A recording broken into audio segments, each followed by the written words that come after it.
একটা যুদ্ধ যখন বছরের পর বছর চলতে থাকে তখন একটাই প্রশ্ন মাথায় আসে, কারা চাইছে এই আগুন না নিভুক?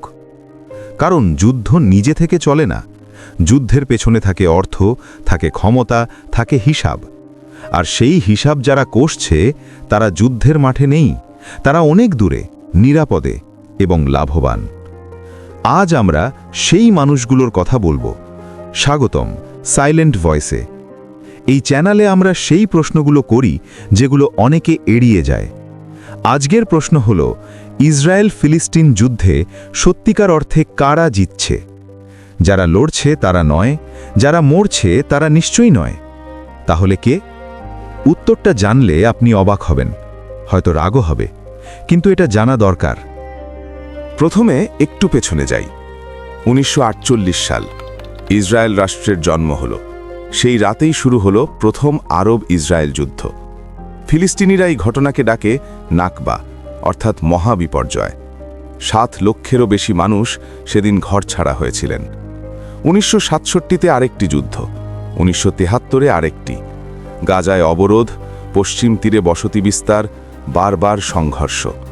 এই সংঘাত আজ প্রায় 75 বছরেরও বেশি পুরনো। এত দীর্ঘ কোনো যুদ্ধ কি এমনিতেই চলতে থাকে, নাকি এর পেছনে কারো স্বার্থ আছে? দৃশ্যমান সমস্যাটা আমরা সবাই জানি। একদিকে ইসরায়েল, যারা বলে আমরা নিরাপত্তার জন্য লড়ছি, অন্যদিকে ফিলিস্তিনিরা, যারা বলে আমরা মুক্তির জন্য লড়ছি। দুটো বর্ণনা, দুটো যন্ত্রণা, এবং দুটো পক্ষই মনে করে তারা ন্যায়ের পথে আছে। কিন্তু এই দৃশ্যমান সংঘাতের নিচে আরেকটি স্তর আছে। সেটা দেখা যায় না, কিন্তু সেটাই আসল। মূল কারণটা শুধু ধর্ম বা জমির দ্বন্দ্ব নয়। মধ্যপ্রাচ্য পৃথিবীর 3টি মহাদেশের সংযোগস্থল: ইউরোপ, এশিয়া এবং আফ্রিকা। এই অঞ্চলে আছে বিশ্বের অন্যতম বৃহৎ জ্বালানি মজুদ। এখান দিয়ে যায় গুরুত্বপূর্ণ বাণিজ্য পথ। যে দেশ বা শক্তি এই অঞ্চলে প্রভাব রাখতে পারে সে পায় অর্থনৈতিক সুবিধা, কূটনৈতিক শক্তি এবং বৈশ্বিক নিয়ন্ত্রণের সুযোগ। এই কারণেই মধ্যপ্রাচ্যে শান্তি অনেকের জন্য অসুবিধাজনক। আর এখানেই শুরু হয় আসল খেলা। এখন আসি মূল প্রশ্নে, কারা আসলে এই যুদ্ধ থেকে লাভ পাচ্ছে? প্রথম নাম অস্ত্রশিল্প। যুদ্ধ মানেই অস্ত্রের চাহিদা, আর অস্ত্রের চাহিদা মানেই কারো না কারোর জন্য বিশাল মুনাফা। বিশ্লেষকদের মতে প্রতিটি বড় সংঘাতের সময় বৈশ্বিক প্রতিরক্ষা কোম্পানিগুলোর শেয়ারের মূল্য বাড়তে দেখা গেছে। স্টকহোম ইন্টারন্যাশনাল পিস রিসার্চ ইনস্টিটিউটের তথ্য অনুযায়ী বিশ্বের অস্ত্র বাণিজ্যের পরিমাণ গত কয়েক দশকে ক্রমাগত বেড়েছে, এবং মধ্যপ্রাচ্য সেই বাজারের অন্যতম বড় ক্রেতা। ইসরায়েল নিজেও একটি বড় অস্ত্র রপ্তানিকারক দেশ। তাদের তৈরি ড্রোন, নজরদারি প্রযুক্তি এবং নিরাপত্তা সরঞ্জাম বিশ্বের অনেক দেশে বিক্রি হয়। আর একটা সক্রিয় যুদ্ধ মানে হল তাদের পণ্য বাস্তবে পরীক্ষিত এই সার্টিফিকেট, যা বিক্রিকে আরও সহজ করে। ভাবুন একটু, এটা কি কাকতালীয়? দ্বিতীয় নাম ইরান। ইরান সরাসরি এই যুদ্ধে নেই, কিন্তু উপলব্ধ তথ্য অনুযায়ী তারা হামাস এবং লেবাননের হিজবুল্লাহকে দীর্ঘদিন ধরে সমর্থন দিয়ে আসছে। কেন? কারণ ইসরায়েল ইরানের সবচেয়ে বড় আঞ্চলিক প্রতিদ্বন্দ্বী। আর এই যুদ্ধ ইরানকে একটা বিশেষ সুযোগ দেয়, সরাসরি না লড়েও ইসরায়েলকে ক্রমাগত চাপে রাখার সুযোগ। কূটনৈতিক ভাষায় এটাকে বলে প্রক্সি কনফ্লিক্ট। নিজে আঘাত না করে অন্যকে দিয়ে আঘাত করানো। এই কৌশলে ইরান একদিকে নিজের শক্তি বাঁচায়, অন্যদিকে প্রতিপক্ষকে ক্লান্ত করে। এটা নিষ্ঠুর কিন্তু কার্যকর। তৃতীয় নাম রাশিয়া। রাশিয়া এই সংঘাত থেকে একটি বিশেষ ভূরাজনৈতিক সুবিধা পাচ্ছে। যখনই মধ্যপ্রাচ্যে যুদ্ধ জ্বলে ওঠে, পশ্চিমা দেশগুলোর মনোযোগ ইউক্রেন থেকে সরে আসে। মিডিয়ার ক্যামেরা ঘুরে যায়, জনমত পাল্টায়, অস্ত্র সরবরাহ ও আর্থিক সহায়তার বরাদ্দ পুনর্বিবেচিত হয়। বিশ্লেষকদের একটি অংশের মতে মধ্যপ্রাচ্যের দীর্ঘস্থায়ী অস্থিরতা রাশিয়ার কৌশলগত স্বার্থের সাথে মিলে যায়।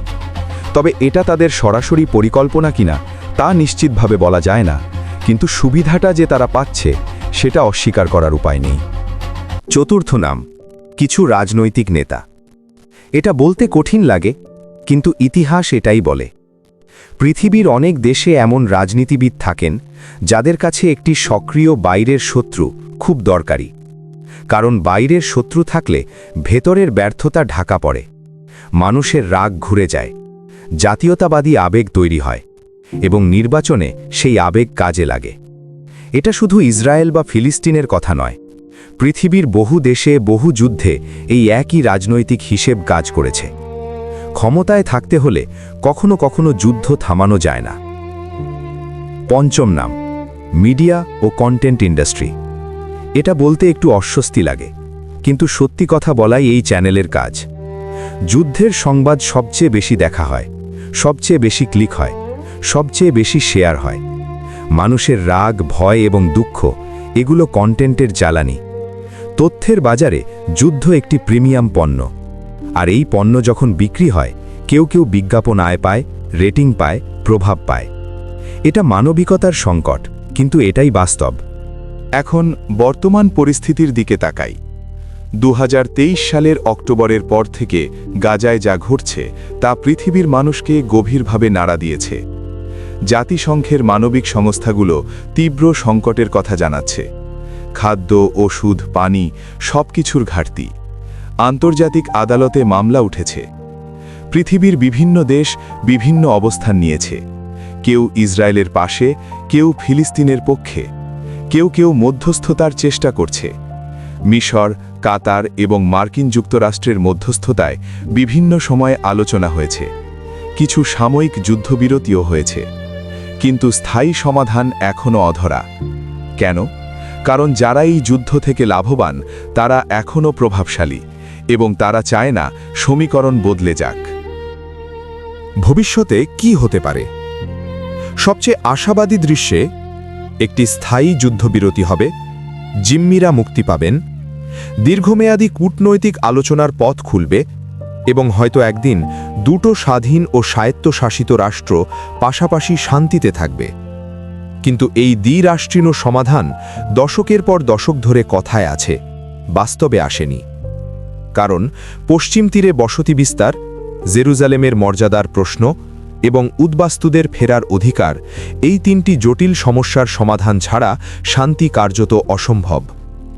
মাঝামাঝি পরিস্থিতিতে যুদ্ধ থামবে, কিন্তু মূল সমস্যা থেকে যাবে। একটা দীর্ঘ অস্থিরতার মধ্যে বেঁচে থাকবে দুটো জনগোষ্ঠী। আর সবচেয়ে খারাপ দৃশ্যে সংঘাত আরও ছড়িয়ে পড়তে পারে।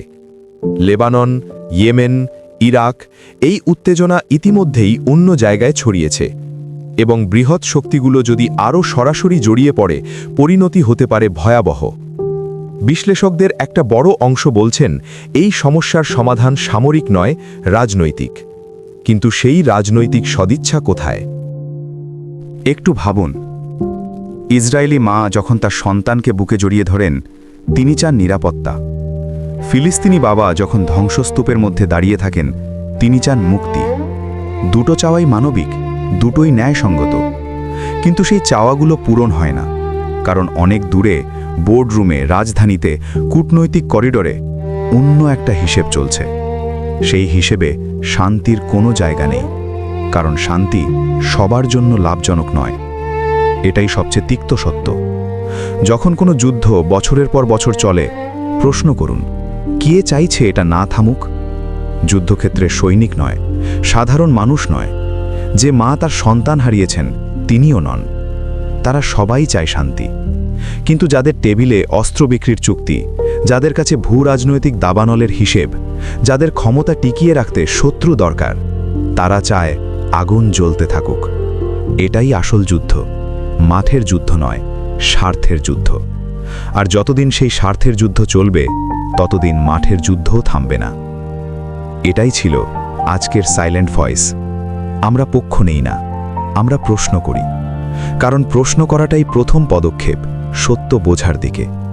যদি এই ভিডিও আপনাকে ভাবিয়ে তুলে থাকে, চ্যানেলটি সাবস্ক্রাইব করুন, ভিডিওটি শেয়ার করুন এবং কমেন্টে জানান আপনি কি মনে করেন। কারণ যে কণ্ঠস্বর চুপ করিয়ে দেওয়া হয়, সাইলেন্ট ভয়েস সেই কণ্ঠস্বরই তুলে ধরে।